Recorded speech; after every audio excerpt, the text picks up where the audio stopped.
Greenwich रेखा क्या है? 0 degree देशांतर है क्या? 0 डिग्री अक्षांश रेखा है क्या? 180 पश्चिम देशांतर रेखा है क्या? और 180 पूर्वी देशांतर रेखा है क्या? तो हम लोग देख रहे हैं ग्रीनविच रेखा क्या है। 0 डिग्री देशांतर रेखा को समय रेखा कहा जाता है, समय रेखा कहा जाता है। 0 डिग्री देशांतर रेखा को भूमध्य रेखा कहा जाता है, भूमध्य रेखा कहा जाता है। और 180 पश्चिम पूरब दोनों ही एक है। 180 पूरब और पश्चिम दोनों क्या है? अंतरराष्ट्रीय तिथि रेखा। ये क्या? अंतरराष्ट्रीय तिथि रेखा। तो ग्रीनविच रेखा किसको कहेंगे? 0 डिग्री जो देशांतर और समय वह रेखा है उसको क्या कहा जाएगा भैया? 0 डिग्री देशांतर रेखा कहो, या इसको आप लोग ग्रीनविच रेखा के नाम से जाना जाए, या इंटरनेशनल टाइमलाइन के नाम से जाना जाए। बात एक ही है, बात एक ही है कि आप लोग इनमें से ये दो तो एक ही हैं।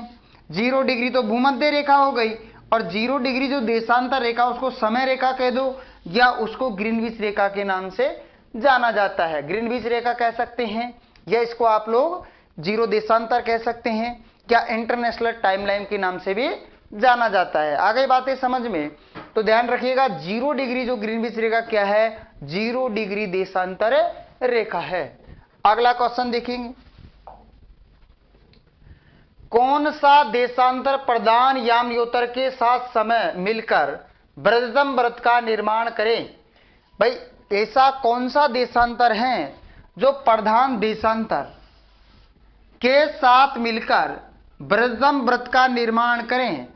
इसका मतलब कहना चाह रहा है ये कि हम लोग इस प्रकार से, ये पृथ्वी है पश्चिम से पूरब की ओर घूम रही है, तो ऐसा कौन सा इसमें प्रधान यामदोतर है जो एक देशांतर तो इधर से गुजर गया और एक देशांतर पीछे से अगर मिला दिया जाए, इस प्रकार से हम लोगों से बात करता है कि एक मान लेते हैं ये तो हो गया देशांतर रेखा, और ये अर्धवर्त कहलाएगी जब अर्धवर्त को ऐसा कौन सा देशांतर मिला दिया जाए कि यह एक पूर्ण वर्त के रूप में बन जाए। इस प्रकार से ये डायग्राम में दिखाई दे रहा है, वैसे बन जाए कि एक जो प्रधान रेखा है, यह प्रधान रेखा, इसके साथ ऐसा कौन सी देशांतर रेखा खींची जाए कि यह भैया क्या बन जाए? एक पूर्ण वर्त बन जाए। क्या बन जाए? एक पूर्ण वर्त बन जाए।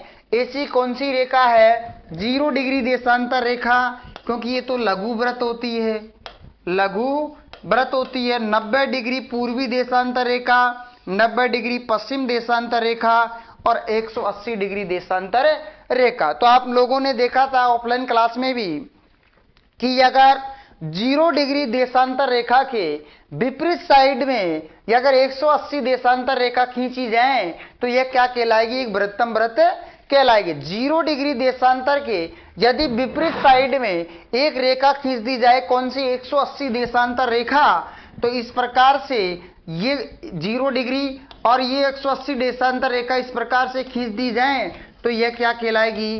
वृद्धतम व्रत बन जाती है। कौन सा व्रत बनेगी भैया? वृद्धतम व्रत बनेगी। तो इसका आंसर नंबर होगा 4। 110 डिग्री जो देशांतर रेखा, इसको प्रधान यामयोतर रेखा के नाम से जाना जाता है, और इसके साथ अगर 180 देशांतर रेखा को मिला दिया जाएगा तो यह क्या कहलाएगी? वृद्धतम व्रत के रूप में जानी जाएगी। आगे बातें समझ में